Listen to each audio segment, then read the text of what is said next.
114. Semuanya terkesiap, jantung mereka seperti mau copot. Li hampir saja melindas anak kucing di pinggir jalan. Li membawa mobil sampai ngempot. Gerakannya itu terlalu cepat di antara keramaian mobil di jalan. Truk di belakang kadung terhalangi bus lewat. "Fiu, hampir saja," kata Li lega. "Lukas, siapa pengemudi truk itu?" tanya Melanie, was-was.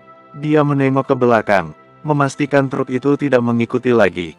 Entah, tapi yang jelas mereka punya niatan tidak baik. Bisa jadi itu orang suruhan Lukito.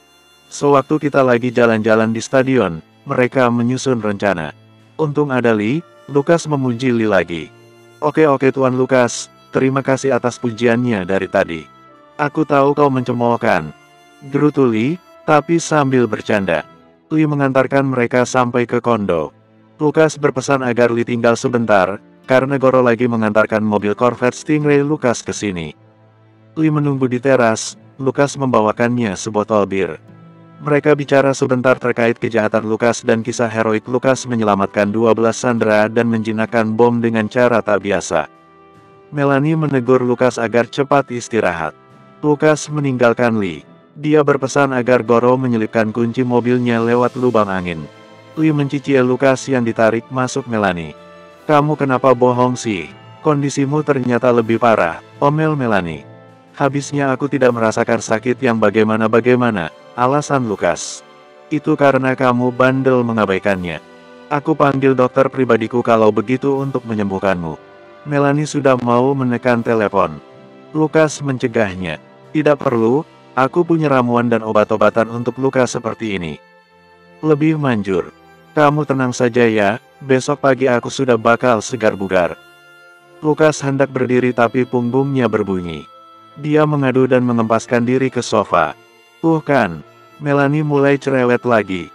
"Ya udah sini kalau tidak mau dipanggilkan dokter, aku bantu kamu ke kamar." Melanie memandu Lukas, tangan Lukas dirangkulkan ke bahu Melanie. "Maaf ya, jadi ngerepotin," ringis Lukas. "Diam kamu," ketus Melanie. Melanie tampak kepegalan. Dia susah payah menuntun Lukas yang sekarang berjalannya diseret-seret. Lukas pun semakin lama semakin berat kepalanya. Melanie agak kesulitan membuka pintu kamar Lukas. Dia putar-putar beberapa kali. Baru ceklek, pintu mengayun terbuka. Dia seret Lukas ke tempat tidur. Rupanya dia salah mengayunkan tubuh Lukas. Tangan Lukas yang masih merangkulnya menarik tubuhnya ikut rebah di tempat tidur. Posisinya Melanie di bawah tubuh Lukas yang seolah tak sadarkan diri. Melihat Lukas memejamkan mata, Melanie memandanginya beberapa saat. Napas mereka bertemu. Posisi wajah Lukas menempel di pipi Melanie. Tersadarkan bahwa ini perbuatan yang tak senonoh, Melanie menyingkirkan Lukas yang langsung tertidur pulas. Melanie kabur dari kamar itu. Menutup muka, masuk ke kamar dan mengunci. Dia terbang dan mendarat di kasur empuknya. Menutup muka pakai bantal. Lukas tadi pura-pura tidur. Dia hanya ingin tahu seberapa pedulinya Melanie. Tubuhnya kini seperti telah merekam bentuk tubuh Melanie. Terasa pas menekan di kulitnya. Lukas terbayang-bayang memeluk Melanie dan menggumulinya di kasur. Sementara itu di sisi kota yang lain, sekelompok pembunuh yang hari ini telah mengincar Lukas, berkumpul di suatu tempat di udara terbuka. Mereka menyalakan api unggun. Mereka saling menyalahkan. Bos besar berkode nama Gumilang telah mengirimkan instruksi yang simpel dan mereka telah menunggu-nunggu sampai hari ini, tapi nyatanya mereka gagal menyingkirkan Lukas. Ini semua gara-gara Lukito bodoh itu, ngapain sih pakai aksi seperti itu? Keluh seorang pembunuh. Kegatelan itu orang, nafsunya gede tapi syahwatnya rendah. Payah. Sudah begitu, sekarang ditangkap polisi pula. Kalau begini, apa yang mesti kita lakukan? Kalau sampai Lukito bicara, kita semua bisa tamat. Tamat dari ancaman bos besar. Kita mesti melindungi jati dirinya kan? Kalau begitu, mari kita bunuh saja Lukito. Kita tutup mulutnya untuk selama-lamanya. Tengah malam Lukas telah mengurapi tubuhnya dengan ramuan khas tim elit militer Bratajaya yang secara ajaib menghilangkan luka dalam waktu 1 malam. Dia kemudian melakukan panggilan video dengan Topan di Bandung. "Kau sudah ketemu dengan Bendahara Naga Sinaga?" tanya Lukas. "Belum, sedikit lagi aku akan punya akses ke sana," lapor Topan. Aku punya cukup dana untuk mengalahkan dana sayembara mereka. Kalau kau sudah dapat akses, datangilah mereka dan minta pembatalan tugas misi balas dendam itu. Kalau mereka tidak menyetujui, kita satroni ramai-ramai, kata Lukas menggebu-gebu. Haha, semangat sekali kau, Lukas. Iya dong, biar kelar urusan ini. Capek juga diburu-buru terus. Gantian kita yang menggertak. Kalau begitu kita perlu backingan yang lebih kuat. Sudah waktunya menghubungi dia. Lukas tahu yang Topan maksud. Nanti, tunggu dulu. Setelah mengusaikan panggilan video itu, Lukas berbaring menatap langit-langit. Efek obatnya bekerja. Tapi sialnya dia tidak bisa tidur. Mau memejamkan mata, tapi tubuhnya merongrong ingin merengkuh Melanie lagi. Tak mungkin juga dia tiba-tiba bangkit dan masuk ke kamar Melanie. Meski mungkin Melanie tengah menunggunya. Menunggu untuk direngkuh juga. Keesokan harinya di kantor, Lukas minta Melanie mengumpulkan para pemegang saham. Lukas menelepon Lady Okta dan menanyakan tentang bukti-bukti korupsi Lukito. Lady Okta sebagai pihak berwenang bersedia membantu menjelaskan dan memaparkan bukti-bukti korupsinya Lukito. Ini sekaligus menyudutkan Tommy juga karena Lukito adalah direktur perusahaan anakan perusahaannya Tommy. Saat Lukas menelepon dan meminta Lady Okta datang, Melanie sebenarnya cemberut. Kenapa Lukas sampai minta bantuan Lady Okta segala untuk menjabarkan bukti korupsinya Lukito, padahal mereka bisa dengan mudah memberi pernyataan wan prestasi atas Lukito lalu memilih orang baru dan dengan uang talangan, mereka menambah kerugian atas tingkah Lukito di proyek stadion. Tapi Lukas meminta Lady Okta agar menekan informasi ini jangan sampai bocor ke khalayak luas. Hanya cukup internal Sukma Group saja. Demi Lukas, Lady Okta menyetujuinya. Aku hanya khawatir, orang-orang backingannya Lukito akan turun tangan kalau kita ungkap kasus korupsinya sekarang. Ingat, target utama kita adalah kode nama Gumilang. Bukan Lukito, Lukas mengingatkan Lady Okta. Sekitar jam 2 siang Lady Okta datang bersama ajudannya. Lukas dan Melanie segera menyambutnya dan mengajaknya ke ruang rapat. Melalui pernyataan Lady Okta dan bagaimana dia memuji kinerja Lukas dan Melanie dalam menumpas korupsinya Lukito, para pemegang saham sekarang jadi semakin percaya dengan mereka berdua dan berjanji akan membantu dalam mencarikan investor yang lebih terpercaya. Mereka pun berharap Melanie dan Lukas bisa menindak lagi orang-orang dalam atau kontraktor lokal yang nakal dengan proyek pemberian Sukma Group. Ketika rapat selesai, Melanie menahan Lukas tidak beranjak dari ruang rapat. Sementara Lady Okta sudah mendahului saat dirinya selesai memaparkan bukti-bukti korupsi Lukito. Ada apa Melanie? Siapa yang ada di dalam hatimu saat ini? Bersambung 115. Lukas sebetulnya kaget ditanya seperti itu oleh Melanie. Pertanyaan yang agaknya cukup random ditanyakan langsung oleh seorang Melanie. Pertanyaan itu terdengar cukup sulit awalnya diucapkan oleh Melanie. Kentara sekali nada suaranya. Sebentar, apakah sebenarnya Melanie cemburu dengan kehadiran Lady Okta belakangan ini? Hanya engkau, Melanie-ku yang cantik, jawab Lukas dengan nada menggoda. Melanie tidak senang mendengarnya. Tidak usah bermain-main, pertanyaanku serius. Lukas mengubah ekspresinya. Dia menegakkan badan, berdiri dari tempat duduknya lalu berjalan mendekat ke Melanie. Di hadapannya dia berlutut. Lukas mengambil satu tangan Melanie. Aku yakinkan kepadamu, di hatiku saat ini hanya kamu seorang, ucap Lukas bersungguh-sungguh. Lukas agak ragu, dia melihat mata Melanie berkaca-kaca. Ada nada getar dalam suaranya. Apakah Melanie benar-benar mempermasalahkan tentang siapa yang ada di hatinya? Atau dia hanya menguji Lukas saja? Melanie memberi isyarat agar Lukas berhenti berlutut di hadapannya. Lukas menurutinya. Benar ya, kamu tidak ada hubungan apa-apa dengan Lady Okta. Betul saja, pertanyaan tadi bermuaranya ke pertanyaan ini, dugaan Lukas benar. Kami tidak ada hubungan spesial yang bagaimana-bagaimana. Hanya beberapa kali saling minta bantuan. Seperti saat ini, di situasi seperti sekarang, banyak teman lebih baik kan? Jelas Lukas. Percaya deh. Melanie menarik napas, mengembuskannya perlahan. Itu sebagai tanda dia setuju dengan pendapat Lukas. Untuk beberapa saat dia bebah hening. Lalu tiba-tiba tersenyum. Bangkit dari tempat duduk dan pergi dari ruang rapat. Lukas menyusulnya. Di ruangan kantor, Lukas ikut berdiskusi dengan Melanie tentang siapa direktur baru yang mesti dia tunjuk sebagai pelaksana proyek stadion. Itu mereka lakukan seolah barusan tidak terjadi apa-apa. Tidak muncul pertanyaan aneh. Lukas membantu memberikan pendapatnya tentang para kandidat yang sudah dibantu sortir oleh Martha. Beberapa kali Lukas perhatikan Melanie bergidik. Lukas paham, itu karena bekas sentuhan si kurang ajar Lukito. Mengingat itu Lukas meradang. Rasanya dia ingin menyekap Lukito dan setiap kali dia teringat itu dia akan menjotos mukanya dan mematahkan jarinya. Kalau perlu membetot kemaluannya sampai hampir putus.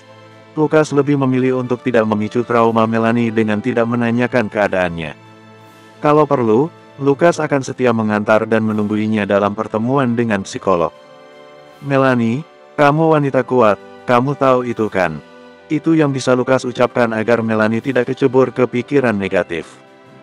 Tentulah, itu kan jati diriku, sahut Melanie. Lukas tersenyum. Beberapa pertimbangan lagi, akhirnya mereka berhasil menentukan direktur pelaksana proyek stadion yang baru.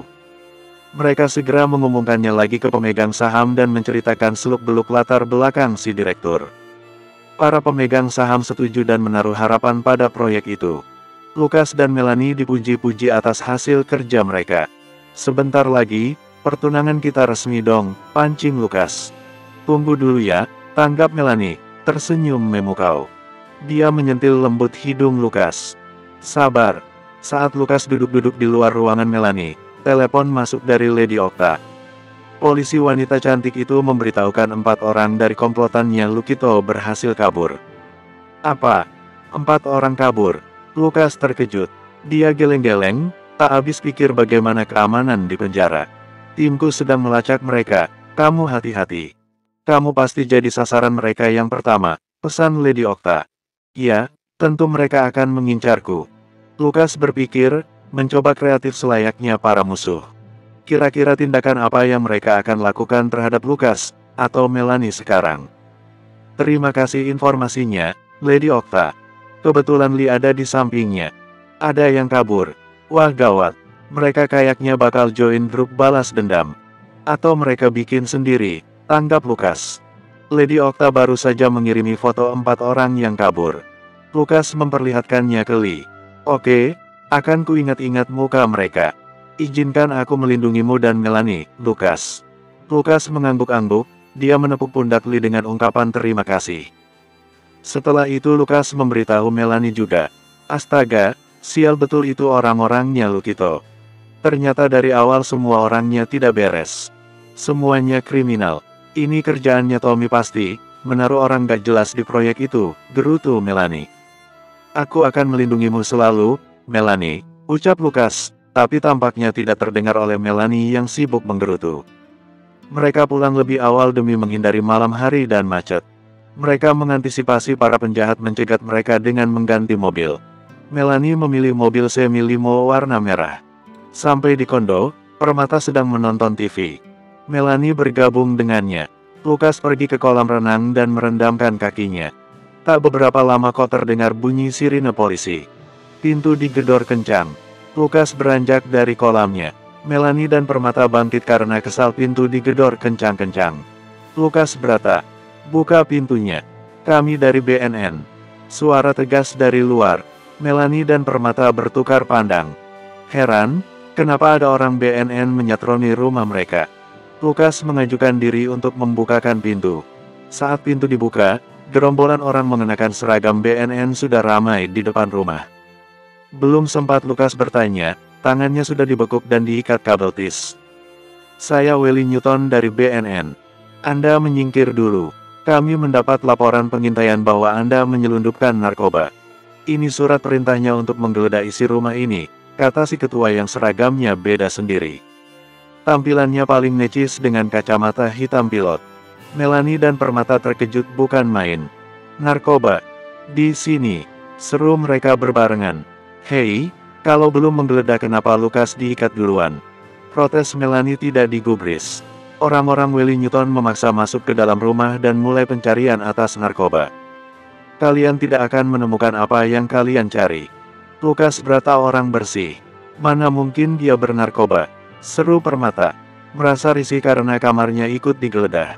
Sudah begitu barang-barangnya tidak dikembalikan lagi dengan benar. Lukas menggeleng-geleng, rupanya ini yang mereka lakukan. 4 orang yang berhasil kabur itu menanamkan narkoba ke rumahnya. Lukas berusaha tenang, dia tidak akan berontak di hadapan orang-orang BNN.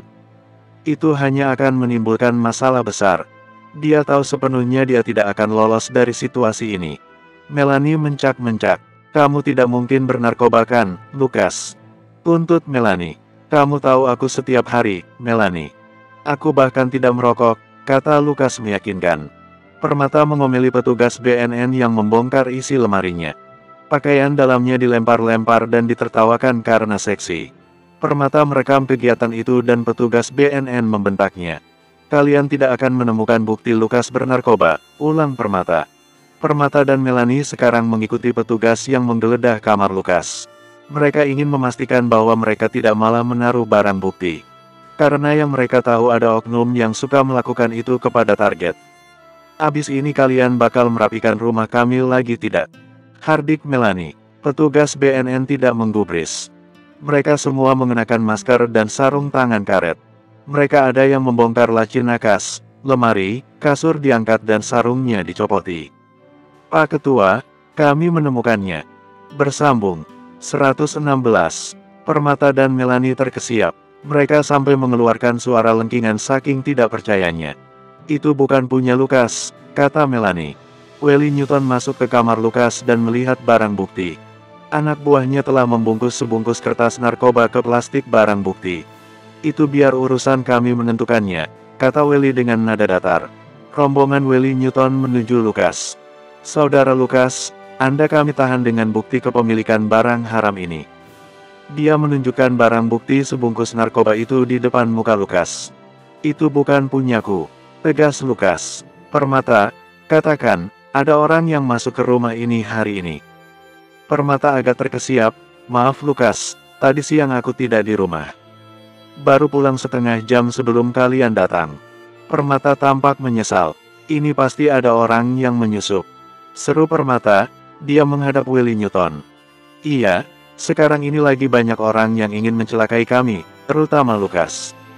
Tak heran ada orang yang berani menyusup dan menaruh barang bukti itu ke kamar Lukas. Melanie ikut-ikutan. Lukas terharu melihat mereka berdua membelanya. Lukas menyesali dia tidak memasang CCTV canggih di kondo ini. Anda bisa jelaskan bagaimana barang ini bisa di tangan Anda? Desak Welly. Sudah aku bilang, barang itu bukan milikku. Suara Lukas kencang. Mari kita buktikan, tanggap Welly santai. Anak buahnya mengeluarkan alat pemindai sidik jari. Lalu mencocokkannya dengan basis data. Setelah menunggu 15 menit dalam tatapan tegang, terdengar bunyi ting. Hasil pencocokan sudah keluar, 100% cocok. Welly menunjukkan hasilnya ke Permata, Melanie dan Lukas. Bagaimana bisa? Lukas terbata. Bagaimana orangnya Lukito bisa mendapatkan sidik jarinya? Dia mencoba mengingat lagi apa yang dilakukannya di stadion kemarin. Lukas, ini bagaimana? Kenapa sidik jarimu ada di barang bukti ini? Tanya Melanie dengan sangat khawatir. Aku masih tidak percaya ini. Tidak mungkin Lukas bernarkoba atau mengedarkannya. Barang bukti bisa ditanam, dan aku yakin, di zaman canggih seperti sekarang, sidik jari pun bisa ditanam, bela Permata. Lukas teringat, di stadion kala itu, terutama ketika mereka menyatroni kantor Lukito, dirinya menyentuh kertas-kertas yang berserakan. Sial, bungkus narkoba itu kertas putih yang dia kenali. Licik dan pintar sekali anak buah Lukito sampai memperhatikan detail seperti itu. Itu pasti mereka susun rencana ketika dia, Melanie dan Lee berkeliling stadion. Lukas mengutuk diri. Lain kali dia mesti pakai sarung tangan kalau menghadapi musuh. Tapi itu baru akan terwujud kalau dia terbebas dari penjara. Lukas berkata, Anda kami tahan, kata Welly Newton setelah Lukas tidak bisa lagi melakukan pembelaan. Lukas digiring masuk ke mobil van. Dia didorong secara semena-mena. Lukas menyumpah.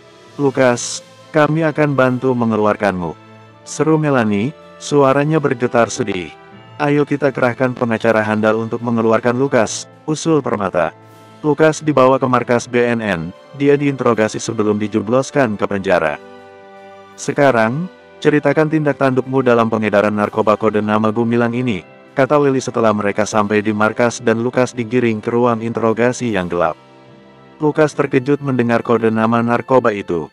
Sial, ini pasti atas perintah Tommy juga. Hal yang sulit sekarang adalah cara mengaitkannya itu. Lukas tentu tidak bisa menghubungi siapapun saat ini. Dia berharap Melanie bercerita ke Lee, lalu Lee mencari Goro, dari Goro ke Anton. Anton ke Topan. Topan bisa menggali data lebih dalam lagi tentang Project Light alias kode nama Gumilang. Aku akan menjawab pertanyaanmu itu dengan mengulang sejuta kali. Aku tidak berurusan dengan narkoba. Aku tidak tahu bagaimana narkoba itu ada di kamarku, kata Lukas. Berusaha tenang. Semua orang yang kami tangkap dari hasil penggerebekan pun akan mengatakan hal yang sama, cemooh Willy. Aku tanya satu hal. Oke, barang bukti sudah kau temukan, dan aku menyangkalnya. Kalau begitu apa yang akan terjadi selanjutnya? Dalam waktu beberapa jam lagi kau akan dibawa ke tahanan, jelas Willy. Lukas mendesah, dia menyandar sekarang. Bisa dipercepat gak? Sekalian aja kalau memang aku gak bisa melakukan pembelaan di sini. Lebih baik di penjara daripada berlama-lama melihat wajahmu, cemooh Lukas, tiada takut. Willy menyeringai, oke, bisa diatur. Kurang dari 1 jam kau akan dibawa ke sana. Kurang dari 1 jam kemudian, Lukas diborgol dan disuruh ganti pakaian jadi seragam napi jingga. Dia dimasukkan dengan sembrono lagi ke dalam van. Perjalanannya tidak menyenangkan. Lukas diposisikan berbaring meringkuk, sehingga ketika mobil van melindas sesuatu sampai bergejolak, kepalanya terantuk-antuk lantai besi mobil van. Sampai di tahanan, Lukas langsung digiring petugas menuju selnya. Selagi berjalan menyusuri lorong penjara dia disiul-siuli oleh napi lama. Lukas menatap mereka tajam. Sampai di selnya, Lukas didorong secara kasar oleh petugas. Sel Lukas adalah satu sel berukuran 2x3 meter dengan penghuni 7 orang. Lukas geleng-geleng, tapi hal ini sudah makanan biasa baginya semasa bertugas dulu. Lukas cuek saja ketika melangkah masuk. Tidak peduli melangkahi napi lama yang sedang selonjoran. Pintu sel digembok oleh petugas. Hei, anak baru, jangan songong lu. Hardik orang yang baru dilangkahi. Bodoh amat, gue mau istirahat juga. Lukas balas menghardik. Napi berperawakan besar di sel itu memerhatikan kesombongan Lukas. Heh, ikan segar, lu anak baru jangan songong ya di sini. Lu bisa mati kalau gak sopan sama napi-napi lama. Gue Dokba, ketua di sel ini. Jangan macam-macam lu. Sini sungkem dulu sama kita-kita, tegur Dokba. Lukas dengan tidak peduli duduk menggeser napi yang lagi selonjoran. Bangsat, gak tahu tata krama lu. Dengan cepat Lukas mendapatkan musuh satu sel. Semuanya berdiri dan kepalan mereka menghantam tubuh Lukas. Lukas menyiapkan diri dengan meringkuk dan mengencangkan otot-otot sampai sekeras besi. Sekuat apapun mereka menghajarnya, tidak akan begitu terasa oleh Lukas. Lukas beri waktu 1-2 menit sebelum dia mengeluarkan kekuatannya. Duar, seolah-olah kena ledakan, 7 orang napi di salam sel itu terpental kena empasan Lukas yang berdiri kuat. Sekarang pertarungan satu persatu, Lukas mengajar langsung ke titik-titik fatal pada tubuh mereka. 6 tumbang dalam waktu singkat. Kini Lukas berhadapan dengan Dokba. Bentar lagi gua bebas nih, bakal gua samperin mamak lu, gua bakal lecehin dan bunuh. Ancam Dokba, lu songong banget jadi napi baru. Sini biar gue yang samperin lu dan bikin lu mampus. Lukas duluan menerjang tubuh besar Dokba. Dia menendang leher dan jakunnya. Dokba terdorong dan terbatuk-batuk tersiksa. Keributan itu terdengar oleh penjaga di luar. Segera mereka membuka pintu sel dan menghantamkan pentung besi mereka ke kepala Lukas. Bruk, tubuh Lukas ambruk. Saat dia membuka mata kemudian, yang dia lihat hanyalah kegelapan. Di mana aku? Bersambung.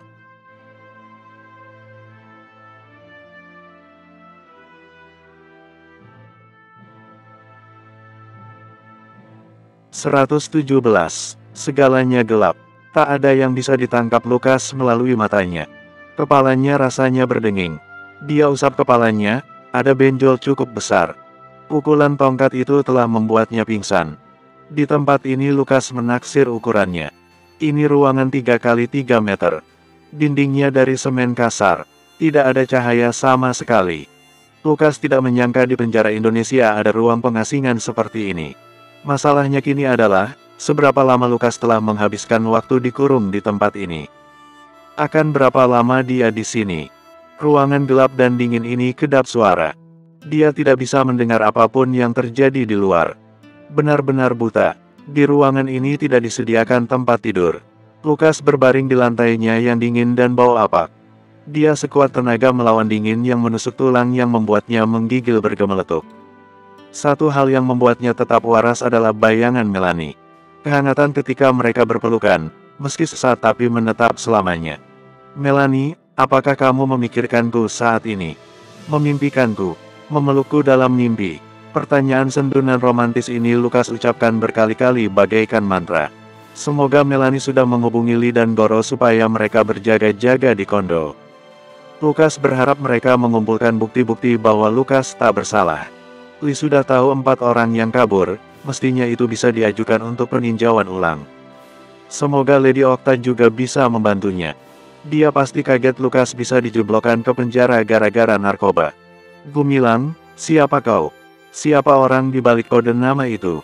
Lukas bersumpah akan menguak penjahat di balik kode nama Gumilang. Semuanya sekalian.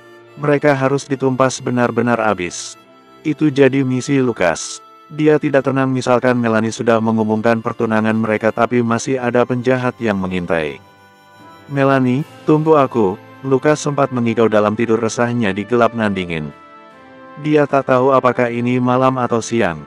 Penjaga hanya melemparkan sebongkar roti hampir busuk sebagai makanannya dalam sehari sekali. Demi menjaga kewarasan dan tak menyerah pada keadaan, Lukas selalu bersikap semedi. Menyilangkan kaki dan mengistirahatkan tangannya di lutut. Menggumamkan nama Melanie, poros kewarasan dan kehidupannya saat ini. Entah berapa hari kemudian, pintu ruangan itu dibuka, hanya menyeruakkan cahaya redup. Sepertinya ruangan ini jauh di dasar tanah. Tak heran begitu dingin dan pengap. Cahaya senter menyeruak ke dalam ruangan Lukas. Dia menutup mata silau. Bagaimana malam-malammu di sini? Menyenangkan kan daripada di Goa Jepang. Suara ini dikenalnya sebagai milik Willie Newton, ketua penyergap yang menggebrek kondo Melanie. Apa maumu? Pedas terdengar dari mulut Lukas. Aku mendengar ulahmu di hari pertama. Cekak-cekak, Lukas, kau sungguh tak kenal takut. Orang seperti Dokba dan kawan-kawan kau tantang. Gila kau, urat takutmu benar-benar putus, cemooh Willie. Kalau saja petugas tidak memukulku, mereka sudah kukirim ke neraka, kata Lukas penuh tekanan. Itu tidak kuragukan, bisa juga kau menghabisi ratusan orang yang ada di penjara ini, termasuk para penjaga. Maka dari itu kau diasingkan ke sini. Lebih nyaman kan? Demi kebaikan bersama. Lukas meludah. Willie secara kurang ajar menyorot mata Lukas dengan senternya. Lukas memaki karena kesilauan. Mau apa kau kemari? Tembak Lukas segera. Aku kemari ingin memberimu kabar. Dokba tidak berkata bohong. Dia saat ini sudah bebas. Dia menjalani hukuman selama belasan tahun dan berkelakuan baik. Karena ulahmu, dia dibebaskan lebih awal. Sekarang, kau sudah menyesal. Bukan urusanku. Tentu ini urusanmu. Kalimat terakhir yang Dokba ucapkan ketika meninggalkan teman-temannya adalah dia berjanji akan membalaskan perbuatanmu ke mereka dengan mengincar keselamatan ibumu. Kubayangkan, dengan tangan sekuat Dokba, ibumu apakah akan bertahan? Lukas meninju lantai. Dia mengumpat, nah, sekarang kau kuberikan kesempatan untuk membuktikan apakah kau anak yang berbakti atau tidak, tawar Willie. Apa maksudmu? Kau tahu, ruangan ini terpisah dari penjara utama. Ruangan ini berada di pekarangan yang menyerupai hutan. Kau keluar dari pintu itu dan kau langsung bertemu alam bebas. Kau bisa pergi sekarang juga untuk menyelamatkan ibumu dari ancaman Dokba. Apa yang akan kau pilih? Pilihan Lukas sudah jelas. Dia tak mungkin menang bermain dengan cara yang benar. Melalui latihan meditasinya, energi yang disimpannya untuk waktu yang tepat dia empaskan. Secara mendadak Lukas meninju telak leher Willie sampai dia terbatuk-batuk sengsara. Lukas merebut senter Willie lalu keluar, menutup pintu ruangan gelap itu. Lukas, raung Willie dengan suara berderit. Akan kubunuh kau. Yang dikatakan Willie benar adanya. Lukas bebas di sebuah kebun. Di luar ternyata siang hari, Lukas menyipitkan mata kesilauan. Dia berlari menuju utara, terus berlari tanpa henti. Meski begitu, dia tahu untuk menuju kota ramai penduduk jaraknya masih sangat jauh. Di perjalanan Lukas melihat ada sepeda diletakkan di pinggir jalan. Tanpa pikir panjang dia ambil sepeda itu dan menggenjotnya sekuat tenaga. Dia merasakan angin menerpa wajahnya yang sudah terlalu lama mengendap di bawah kegelapan. Lukas saat ini pasti kelihatan sangat pucat. 20 menit dia mengendarai sepeda, dari belakang terdengar bunyi sirine meraung-raung. Sial, itu pasti Welly. Lukas susah payah menggenjot sepedanya, tapi dia kalah cepat oleh mobil-mobil polisi itu. Namun dia salah kira, yang mengepungnya bukan mobil polisi. Welly Newton pun keluar dari mobil mewah dengan tanpa seragam BNN. Siapa dia sebenarnya? Berhenti Lukas. Angkat tangan. Belasan anak buah Welly Newton menodongkan pistol ke arah Lukas. Welly Newton bergerak mendekati Lukas. Dia menggoyang-goyangkan borgol di tangannya. Seperti memaksa anjing peliharaan untuk patuh dan dikekang. Lukas membuang sepeda, kesal. Rupanya kau hanya ingin menjebakku saja. Tidak, aku tidak sedang menjebakmu. Itu gara-gara kau menghajarku saja. Kau sudah kuberi kesempatan baik tapi kau dengan semena-mena mencorengnya. Sakit tahu. Welly hendak memukulkan gagang pistol ke wajah Lukas. Namun dengan cepat Lukas merebut pistol dan memiting tangan Welly. Para anak buah Welly terkesiap. Mereka makin bernafsu untuk menjatuhkan Lukas. Kalian bergerak sedikit saja, akan kutembak kepala bos kalian. Lukas menodongkan pistol ke kepala Welly. Supaya ancamannya tidak main-main, Lukas menembak ujung kaki Welly. Welly menjerit kesakitan. Anak buahnya menurunkan pistol. Lukas mendorong Welly masuk ke salah satu mobil. Pistol tetap tertodong di pelipisnya. Lukas menyalakan mobil lalu menjalankannya dengan tangan satu. Sementara tangan satunya masih menodong kepala Welly. Biar tidak capek, Lukas memukulkan gagang pistol ke kepala Welly hingga dia pingsan. Lalu dia mengebut menuju rumah. Lukas sampai di gang rumahnya, mobil berpenumpang Welly dia buat jalan sendiri dengan Welly di kursi kemudi. Jadi ketika mobil itu menghantam pohon, seolah Welly berusaha bunuh diri. Lukas berlari ke rumahnya dan mendapati ibunya dan Juni sedang santai menonton TV. Dia jadi tenang. Cipta Rani dan Juni kaget dengan kedatangan Lukas yang mendadak dan dengan kondisi mengenaskan. Juni mengajak Lukas masuk dan mengusap wajahnya dengan handuk hangat basah. Apa yang terjadi denganmu, Lukas? Tanya Juni. Ibunya pun begitu khawatir. Ceritanya panjang. Lukas minta pinjam ponsel Juni untuk menelepon Anton. Lukas melipir sebentar ke kamar mandi. Anton, sudah kau dapatkan siapa yang bekerja sama dengan Welly Newton? Bersambung. 118. Sudah dapat, Bang. Kau di mana? Kok bisa dapat menelepon? Tanya Anton. Aku berhasil kabur. Oke, kau simpan bukti-buktinya dan jangan bertindak gegabah. Tunggu komando dariku. Lalu, siapkan Goro untuk beraksi, pesan Lukas. Siap, Bang. Apapun untukmu. Setelah itu Lukas menelpon Pak Haryanto. Lukas. Bagaimana itu bisa terjadi? Lengking suara Pak Haryanto membuat Lukas mesti menjauhkan ponselnya dari telinga. Saya dijebak. Itu sudah pasti. Orang suruhan Lukito yang melakukannya, dan mereka bekerja sama dengan kelompok Ruji. Saya curiga ini ada kaitannya dengan gembong narkoba yang berusaha menunggangi proyek-proyek Sukma Group, jelas Lukas cepat. Di dalam penjara, otaknya berputar dan berpikir mengaitkan benang-benang merah. Dia merasa seperti seorang Sherlock Holmes ketika berada di sana. Mengandalkan ingatan visual, ini semakin besar urusannya, Lukas, resah Pak Haryanto. Ibarat kamu sebagai telur retak di ujung tanduk. Saya tahu. Saya sedang menyusun rencana dengan amat hati-hati demi menjatuhkan orang-orang yang berada di balik ini semua. Saya akan ungkap siapa di balik proyek Gumilang.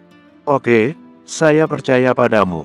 Intinya jangan gegabah dalam bertindak. Hitung semua dengan matang. Sementara, Melanie aman di kondonya. Saya mengerahkan pengawal saya juga ke sana. Lukas merasa tenang mendengar itu. Untuk saat ini, dia jangan dulu muncul di kondo sebelum semua ini selesai. Dia harus menyeret Welly Newton dan orang kelompok Ruji yang menjebaknya. Lukas berbaring sambil dipijat ibunya di ruang keluarga. Dia memanfaatkan beberapa waktu amannya untuk memulihkan tenaga dengan sentuhan ibunda. Juni tidak mau ketinggalan, dia menawarkan pahanya untuk dijadikan bantal oleh Lukas, lalu tangannya ikut memijat lembut kepala Lukas. Lukas terbuai. Di lain tempat, bos kelompok Ruji, yaitu Sando Ruji tengah menanti telepon dari Willy Newton. Ketika mendengar Lukas berhasil kabur, Sando Ruji mengerahkan anak buahnya untuk berjaga-jaga di kantor markas. Secara berkala Sando Ruji minta kabar dari Willy, bagaimana tindakannya untuk menangkap Lukas kembali. Tapi sudah 2 jam berlalu dan tak ada kabar dari Willy. Apakah Lukas berhasil membunuhnya? Gumam Sando Ruji. Dia mengetukkan jari di meja, membuat intensitas ketegangan di ruangan itu meningkat. Anton dan Goro menjemput Lukas di rumah ibunya. Lukas sudah merasa segar dan siap beraksi lagi. Sebelum berangkat dia mengajak bicara Juni. Lukas minta Juni berjanji untuk melindungi ibunya. Dia minta Juni berjaga-jaga karena ada pembunuh yang kemungkinan akan datang ke sini. Pembunuh itu harus berpikir 1000 kali sebelum melawanku, jawab Juni percaya diri. Ya, kemampuanmu memang tak usah diragukan lagi. Lukas pamit kepada ibunya dengan alasan ada hal yang harus dibereskannya segera. Dia berpesan agar siapapun orang yang bertanya keberadaan Lukas, jangan dijawab. Anton dan Goro datang menjemput Lukas. Mereka bersama-sama pergi ke markas kelompok Ruji yang telah berhasil Anton temukan lokasinya. Kita akan dapatkan pengakuan dari Sando Ruji, kata Lukas. Ya, aku bantu untuk memastikan itu, Bang, tanggap Anton. Mereka sampai di markas kelompok Ruji. Sebelum berangkat tadi Lukas telah mengenakan lagi peralatan canggih pelindung tubuh dan penguat serangan. Popan telah menitipkan barang-barang itu kepada Goro dan hari ini Goro membawakan untuknya. Bertiga langsung beraksi, Goro dengan terampil memainkan tongkat dengan ujung pisau pendek, berhasil membabat puluhan penjaga kelompok Ruji dan meninggalkan lukisan-lukisan darah di lantai. Anton mengancam dengan berondongan peluru, tapi sengaja dia tidak kenai musuh. Sementara Lukas meninju mereka dengan kekuatan penuh dari sarung tinju mutakhirnya. Dalam waktu singkat mereka berhasil menerobos masuk kantor utama sang bos, Sando Ruji. Goro di sini menggunakan kacamata canggih yang bisa merekam video. Kini diaktifkan sesuai dengan perintah Lukas. Sando Ruji tengah duduk santai di kursi putarnya, di balik meja besar melengkung. Sando Ruji, sebut Lukas. Kami semua sudah tahu, kau sedang menanti telepon dari Willy demi mengetahui apakah aku sudah tamat atau belum. Aku beritahu kau, Willy sudah tamat. Kini tinggal kau saja. Sando Ruji tertawa, mencemooh. Dia menyalakan cerutu dengan sombong. Gerak atas kelakuannya seperti itu, Anton menarik keras Sando Ruji. Kau mau mampus, Bung? Ancam Anton. Kedatangan kalian kemari hanyalah akan menjadi hari terakhir kalian menghirup kebebasan. Sekali tekan nomor, aku akan terhubung langsung dengan orang kepolisian yang berada di pihakku. Aku tinggal bilang, ada napi kabur. Mereka akan menyerbu tempat ini, ancam Sando Ruji. Lukas tidak takut dengan ancaman itu. Anton dan Goro segera menggeledah tubuh Sando Ruji, tapi ketika mereka melakukan itu Sando melawan. Anton menyuruh Goro menyingkir, biarkan ini pertarungan dilakukan oleh Sando dan Anton saja. Tak disangka kemampuan Sando cukup tinggi. Bisa dibilang hampir setara dengan keahlian bela diri Anton. Sando beberapa kali mencemooh Anton. Jadinya Anton tersulut dan makin gila menyerang Sando. Merasa itu terlalu lama, Lukas merebut tongkat berujung pisau dari Goro dan melemparnya ke arah paha Sando. Menancap tepat. Sando meraung. Dia langsung disumpal mulutnya. Sekarang, kau akan menceritakan bagaimana kronologi kau menjebakku dengan narkoba. Apa afiliasimu dengan Gumilang, entah siapa itu. Dan pengakuan tentang kerjasamamu dengan Willy orang BNN, perintah Lukas. Sando yang tak berkutik sekarang ini dengan keras kepala menggeleng. Tidak menerima untuk tunduk terhadap Lukas. Anton dan Goro pun menyiksanya dengan keji. Seperti kuku jari dicabut, gigi digergaji. Kepala dibotaki, dan hal-hal yang bisa mereka pikirkan agar Sando mau mengungkap kebenarannya. Kamera di kacamata Goro sudah siap. Oke ampun. Akhirnya Sando menyerah. Dia tak tahan sakit. Karakteristik yang aneh mengingat dia sebagai bos geng ternama. Sekarang, ceritakan semuanya. Aku akan tahu kalau kau berbohong, dan bila itu terjadi, jarimu yang akan kupotong sampai tulang-tulangnya, ancam Lukas. Oke. Sando menarik napas dan mulai bercerita. Dugaan Lukas benar, Sando dibekingi oleh Gumilang, dan dia ikut bekerja sama dengan Lukito dan beberapa orang berkedudukan direktur di Sukma Group. Dia mengakui Willy orang BNN adalah penyidik yang telah dia beli. Kau tahu siapa orang di balik kode nama Gumilang? Tanya Lukas. Sando tertawa. Gumilang bukan sebuah kode. Dia sebuah nama. Dia satu orang. Berikan informasi keberadaannya. Hardik Lukas. Kau mau apa? Mau menghabisinya? Itu tidak mungkin. Bila kau tahu siapa Gumilang sebenarnya, kau akan berpikir sejuta kali untuk main ribut dengannya. Ejek Sando. Lukas memukul wajah Sando. Aku ambil risikonya. Akan kuhabisi Gumilang yang ingin menghancurkan negeriku. Sando tertawa mencemooh, tiada takut dihajar secara tak manusiawi oleh Anton. Kau akan sadar, realitanya akan sangat jauh dari itu. Aku tidak peduli, sekarang katakan, di mana Gumilang? Bersambung. 119. Sando Ruji pun sebetulnya tidak tahu keberadaan Gumilang. Orang itu berhubungan hanya melalui kode-kode dari surat kabar. Lukas, Goro dan Anton terkejut dengan fakta yang dibeberkan Sando. Bahwa Gumilang bukanlah nama asli seseorang. Melainkan seperti sebuah gelar. Sebuah operasi. Aku tidak percaya dengan perkataanmu, kata Lukas. Anton akan menggali informasinya dari mulutmu. Lukas meninju Sando. Lalu dia pergi keluar. Bersama Goro dia melakukan langkah selanjutnya. Rekamannya sudah siap, kata Goro. Menunjukkan di ponselnya. Bagus, kirim ke Broto Hermawan, perintah Lukas. Video pengakuan itu telah dikirim Goro ke Broto Hermawan. Di kantor wali kota, Broto Hermawan sebetulnya heran dengan kabar Lukas di penjara gara-gara kepemilikan narkoba. Dia tidak mempercayai itu. Dan ketika dia mendapatkan video ini, Broto lega. Hebat kau Lukas, decak kagumnya. Sepertinya hanya Lukas yang berhasil kabur dari penjara dan pada hari itu bisa mengungkap fakta yang sebenarnya. Broto Hermawan segera memproses video pengakuan itu. Pada malam hari, dia juga mendapatkan kiriman berkas digital bukti-bukti kegiatan penyelundupan narkoba oleh Gumilang. Bos kelas kakap yang telah menggerogoti negeri ini selama bertahun-tahun tapi lepas dari endusan pihak berwenang. Dari berkas yang dikirim Lukas itu pun menyatakan bahwa pihak berwenang tersebut ternyata bekerja sama juga dengan Gumilang. Broto Hermawan langsung menelepon Lukas. Hebat kau berhasil mengumpulkan ini semua dalam satu hari, puji Broto. Apakah itu cukup untuk menyeret Gumilang dan antek-anteknya? Tanya Lukas. Kupikir cukup. Tapi ini akan butuh waktu agar pihak berwenang ada yang mau memprosesnya. Kau benar, Gumilang telah mencengkeram pihak berwenang kita sejak lama. Mereka akan pura-pura tidak tahu nama Gumilang, jelas Broto. Kita sama-sama tahu, ada polisi yang bisa kita andalkan, kata Lukas. Tapi kita tahu, jumlah mereka sangat sedikit. Kau mesti hati-hati, selama Gumilang masih berkeliaran, dia tidak akan diam begitu saja ada orang yang ingin menjatuhkannya. Dia tahu segalanya. Seperti kehidupan kita telah disadapnya. Kemungkinan dia akan membalas dendam, anti-anti Broto. Kita lakukan apa yang kita bisa, Lukas mengakhiri telepon. Lukas memutuskan untuk menyudahi penyiksaan Anton untuk mendapatkan informasi lebih dari Sando Ruji. Dia sementara bersembunyi di rumah ibunya. Di sana, Juni mencoba memepet Lukas terus. Di luar kota, seorang bernama Rando Ruji, berperawakan dan berwajah mirip dengan Sando Ruji, hanya saja jauh lebih tua, menunjukkan kemurkaannya dengan menembaki perabotan di dalam markasnya. Dia adalah ayah dari Sando Ruji. Kelompok Ruji adalah geng elit yang dibangunnya.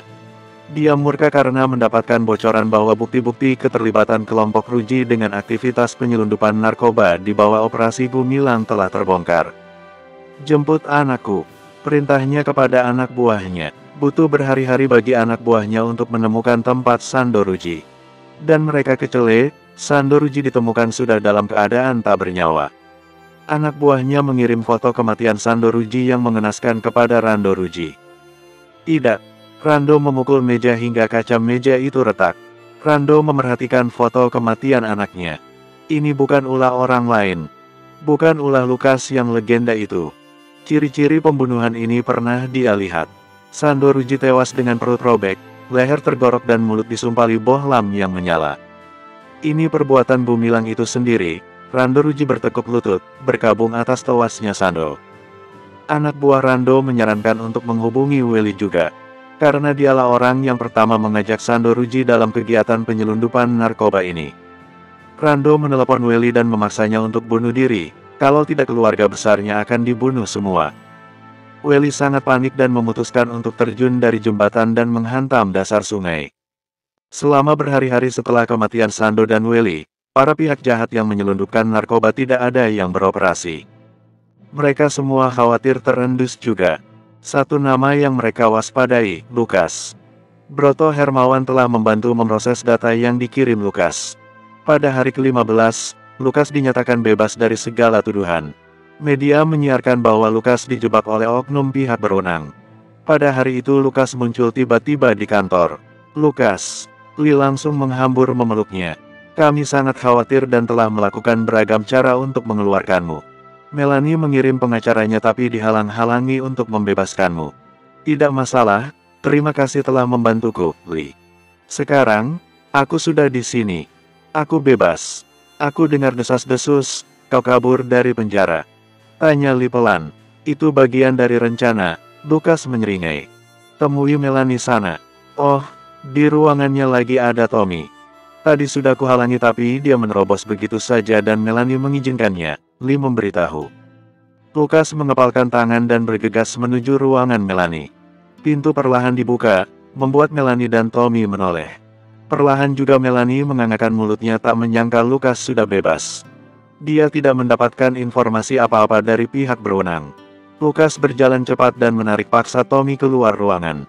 Hei, kau tidak bisa seenaknya. Tommy tidak terima. Lukas menendangnya keluar dan dia segera kunci pintu. Tommy menggedor-gedor pintu ruangan tapi lalu ditarik oleh Lee dan dimaki-maki agar tidak mengganggu Melanie lagi. Seperti biasa, Tommy mengancam Lee dan Lukas bahwa mereka akan mati. Lukas, Melanie berkaca-kaca matanya. Lukas melangkah cepat mantap menujunya, menariknya dari tempat duduk untuk berdiri dan memeluk Melanie erat-erat. Aku sangat merindukanmu. Di penjara kehadiranmu dalam pikiran dan hatiku yang membuatku tetap waras, kata Lukas penuh keromantisan. Melanie tak sanggup berkata apa-apa. Dia masih takjub. Tiba-tiba air mata menetes deras. Dia membalas pelukan Lukas dengan begitu erat. Keduanya saling rindu aroma tubuh masing-masing. Setelah 1 jam Lukas menjelaskan tindak tanduknya selama 15 hari kemarin, mereka memutuskan untuk pergi keluar merayakannya. Di luar Tommy sudah tidak ada, menyerah karena dihalang-halangi Lee. Mereka merayakannya di sebuah kafe tempat mereka pertama bertemu dalam perjanjian tunangan yang kikuk. Melanie tak habisnya haru melihat Lukas telah bebas. Hari itu sebelum ke kantor Lukas mendapat telepon dari Broto dan Lady Okta. Keduanya menyampaikan hal yang sama. Gumilang telah pergi meninggalkan negeri ini. Tapi entah kenapa, Lukas merasa ini terlalu mudah. Dia mencium adanya tipu muslihat. Randy juga menelepon Lukas setelahnya. Dia memberitahu bahwa pendana utama misi balas dendam Nagasinaga telah berhasil dia sogok dan mereka memutuskan untuk menarik mundur semua peserta sayembara. Lukas senang mendengarnya. Permata juga sangat senang dan memeluk Lukas sampai keduanya terjatuh ke sofa seperti sedang bergumul. Lukas mengingatkan Permata jangan berbuat seperti ini. Permata minta maaf kepada Lukas dan Melanie. Maaf, aku suka kelepasan kalau sangat senang. Melanie memasakkan sesuatu untuk Lukas. Sebuah hidangan sederhana dari nasi dan telur diolesi dengan mayonaise. Lukas memujinya. Setelah makan dia masuk ke kamar untuk beristirahat. Sebuah telepon dengan nomor tersembunyi masuk ke ponselnya. Halo, jawab Lukas. Suara di seberang sana bergemerisik kena filter. Jangan senang dulu Lukas berkata. Ini semua belum usai. Bersambung. 120. Suara telepon bergemersik.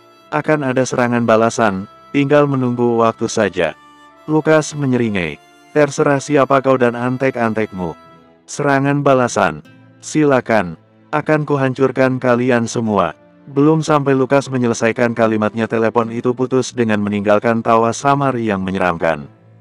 Lukas pun tidak menanggapi serius ancaman itu. Dia anggap saja telepon tadi hanyalah sebuah perang. Lukas memejamkan mata, merasakan malam ini dan hari-hari ke depan hidupnya bersama Melanie akan sedikit lebih tenang. Sudah ada titik terang tentang jati diri Gumilang. Masalahnya tinggal mencari keberadaan Gumilang yang saat ini masih misteri. Suatu hari Lukas mengunjungi lagi rumah ibunya untuk menanyakan kabar apakah semua baik-baik saja. Semuanya aman di sini kalau Juni yang menjaga, aku Juni dengan percaya diri. Syukurlah, Rupanya ancaman kedatangan pembunuh hanyalah isu jempolan saja, ini rekaan Welly. Sedari awal memang dia tidak diperkenankan bebas.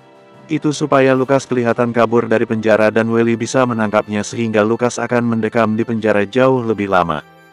Lukas mendapat kabar dari Goro bahwa Welly Newton ditemukan tewas mengapung di sungai. Lukas cukup kaget menerima kabar itu.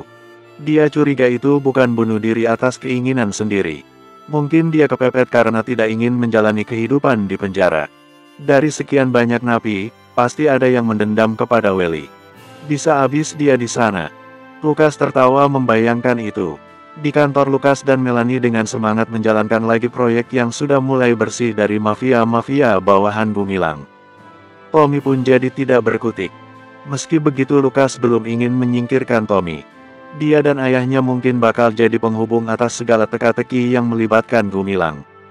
Atau bisa jadi, tidak sama sekali. Batin Lukas, ayah dan anak picik itu hanyalah pion kecil tak begitu berarti bagi Gumilang. Mereka bisa dengan mudah disingkirkan atau tak dianggap lagi. Tommy pun sekarang lebih memilih menghindari Lukas. Tapi Lukas iseng sekali. Dia yang malah menghampiri Tommy dan memberikan kalimat-kalimat penyulut. Tommy tampak meradang bila Lukas melakukan itu. Lukas bersenandung dengan lirik lagu yang diganti kata-katanya menjadi Gumilang dan narkoba. Di rapat pemegang saham berikut-berikutnya Tommy tidak pernah ikut. Dia menghindari presentasi pertanggungjawaban atas proyek yang ditawarkannya. Tommy seolah menghilang. Para pemegang saham jadi curiga dan berkeinginan untuk memaksa Tommy mengembalikan sahamnya ke Sukma Group saja. Beberapa kali berpapasan, Lukas merasa Martha bertingkah aneh sejak kebebasan Lukas. Martha kelihatan gelisah dan tiap kali mau membuka mulut berbicara ke Lukas, selalu membatalkan dan pura-pura mengambil sesuatu atau berpikir mengetuk-ngetuk dagu.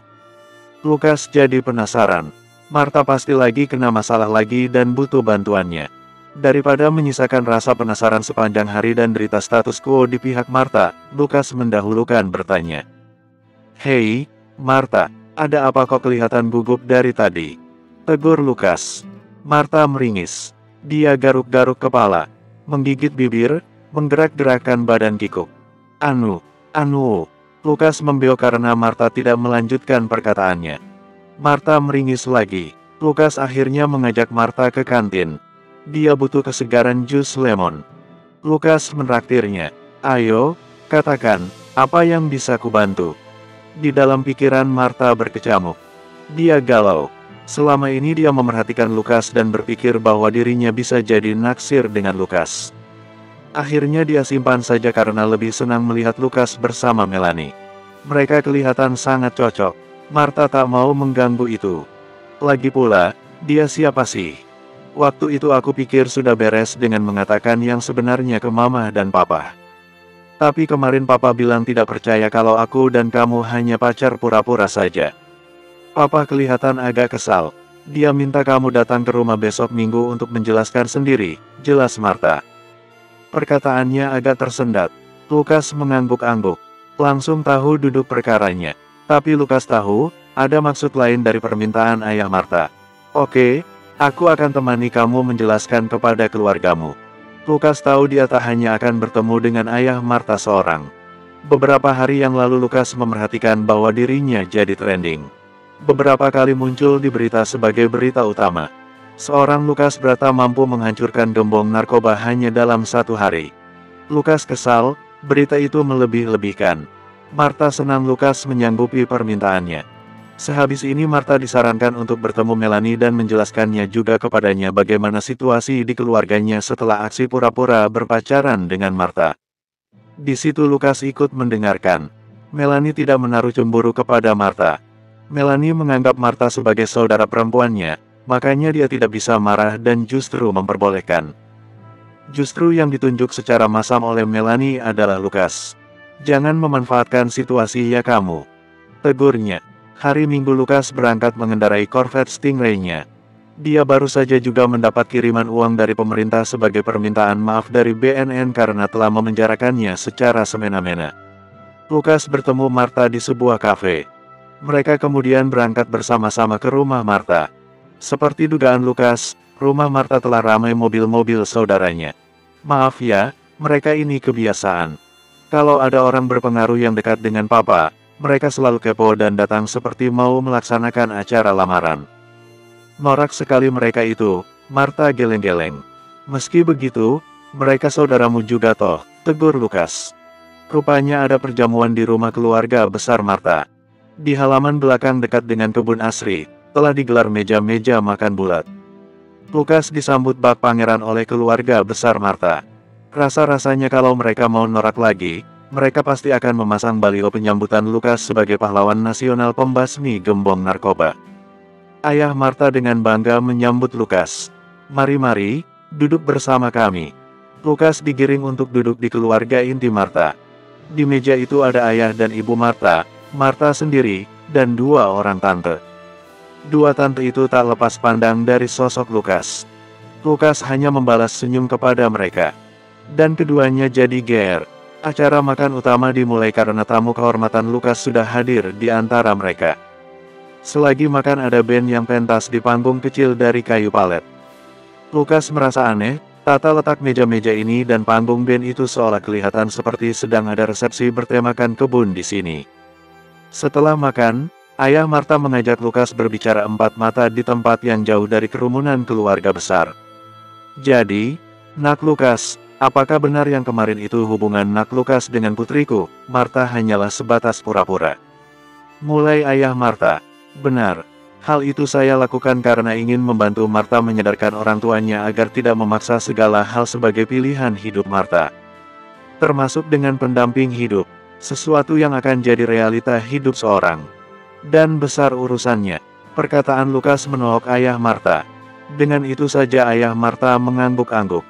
Raut wajahnya jelas kecewa, tapi dia tersenyum dan berterima kasih kepada Lukas karena sudah berterus terang sekarang.